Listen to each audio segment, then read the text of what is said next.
Hey everybody, welcome to Drive Thru Review 378. Today we're going to talk about Shadow Throne. This is a new game from Nothing Sacred Games. I believe it was kickstarted last year.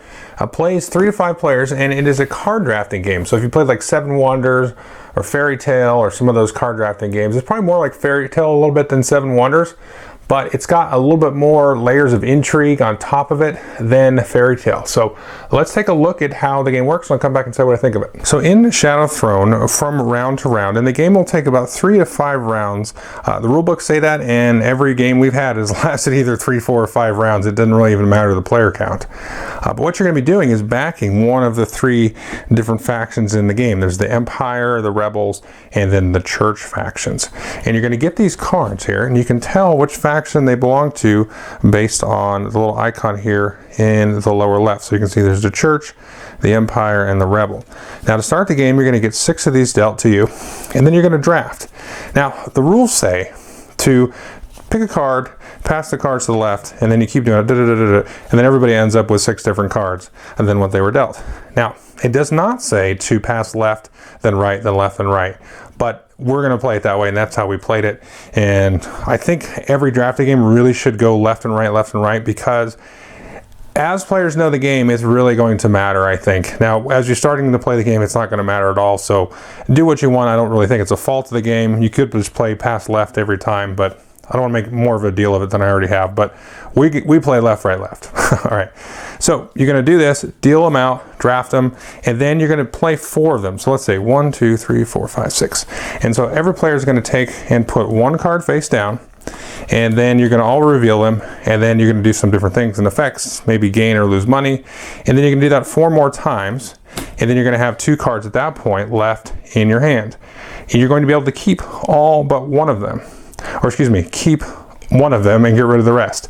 So you get rid of 1 and then you have 1. Then you're going to deal out 6 more cards, and then you do the same kind of drafting. You do not include the card from the previous round that you kept in that draft. So you draft around again, and then you play 4 of those cards and keep going until one player has 15 points or 15 influence. So let's take a look at the cards and how everything's going to work. Now, to start the game, players are going to start with 3 gold.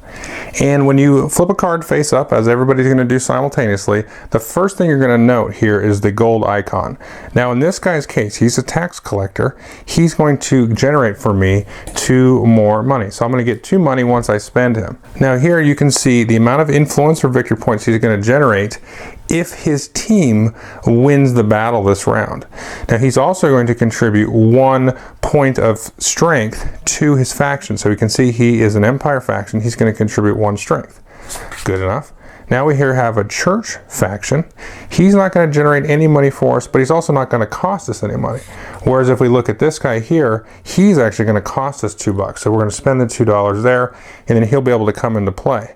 Now he's going to generate 2 points for us if the Empire faction wins, and he's going to add actually 4 strength to the power. Whereas the previous guy from the Church here, he gives us 1 point and then 1 point towards the strength. Now, if the Church loses, you can see this sort of consolation gold amount, and a lot of the different cards have these. So let's take a look and find one here. So here we can see another one here, and he's for the Empire. So if the Empire does not win, then you get this amount of money, and that's what this little icon means here. If this faction doesn't win, then you get that money sort of as a consolation prize at the end of the round, and you may actually plan for this in some cases. So when we take a look and flip over cards, we're going to take a look at the strength value, and then we can track this as players reveal cards. So, you know, the first round, then we're going to move these markers up and then move them up again. And then you can kind of quickly audit at the end of the round to make sure that this, point total is correct. Now the game also comes with a handful of these other tokens here, and these are to keep track of things that may happen during the course of play. Now sometimes a particular character will get killed, and when they're killed, they do not ever contribute their amount of power to the current battle. So it's basically as if they had 0. They're only going to give you half the influence. So if this particular character was for the Church, if they had died, they only contribute half if the Church somehow still won. They'll still give you their full consolation prize, like so. And then sometimes you can also get a little buffs to power, so you can add this little marker here to keep track of that.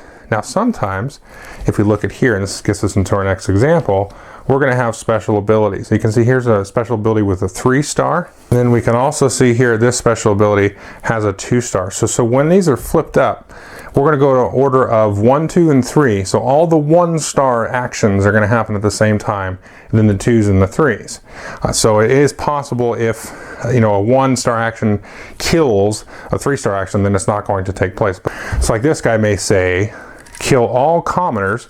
And those are the ones with the 1 dot. You can see the elites have 2 dots, the nobles have 3 dots. So he's going to kill all of the commons of other factions, anybody that's not an empire in this wave. And anything that says this wave is anything that was just played and revealed this turn. So he's going to kill those. Now this guy here is actually going to convert all commoners of other factions this wave to the church, and they get +1 power. So you're going to take that and put this on. Let's say this guy has been played here. So he's a commoner, you can tell that. We're going to go ahead and mark him as he's a part of the church, and then he's going to get +1 power. So that's it. So you're going to draft the cards, reveal the cards, collect or have to spend money to get the guys out. Now the one thing to keep in mind is if you play 2 factions in a row that are the same faction, so if I had played this elite here first, then the next faction is going to cost me $1 more. Well, in this case we're collecting money, so we'll collect $1 less.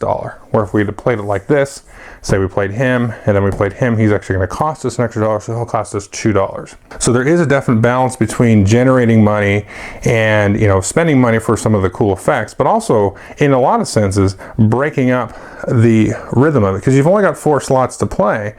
So if you just played all Empire, the ones at the end are going to cost you a lot of money. You'll never be able to afford that. So you do kind of want to break things up.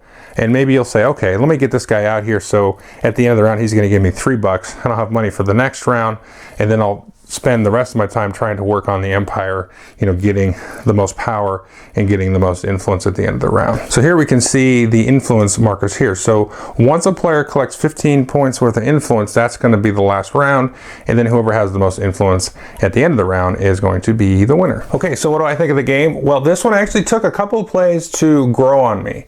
And I think you really kind of need to know the deck and know what's in there and know what you're capable of being hit over the head with to really get into the game. And you also really want to take this and take a tack of planning for the long term, because you really got to build up a good sort of, not an engine, but you want to get some money into your coffers so you can play those big cards that are hopefully going to assure you victory. And now the cards that are the most expensive are probably going to generate the most amount of influence for you usually. So you got to be also careful about that, because you don't want to spend all your money in a wasteful manner and then end up losing because, Billy and Frankie over here, they have sort of either somewhat on purpose or just through the circumstances of the card play kind of connected and worked together to put the rebels out in front, and you were really planning on backing the church or something. So you got to really keep that in mind.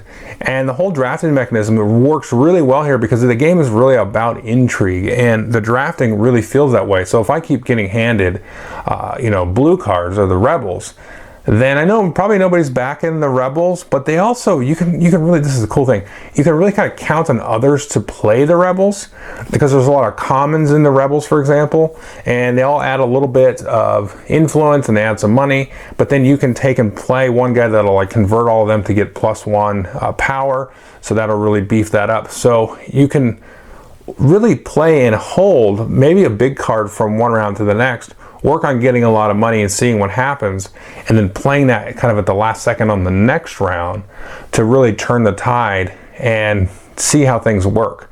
So it works very well. So the drafting here actually feels thematic in a lot of ways, where you've got sort of that extended play, that extended planning that's going to happen.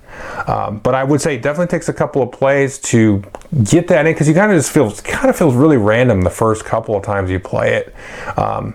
You're kind of like, okay, I got these cards, and this one will give me some influence, this one will give me some money, and you're really just kind of trying to manage your money.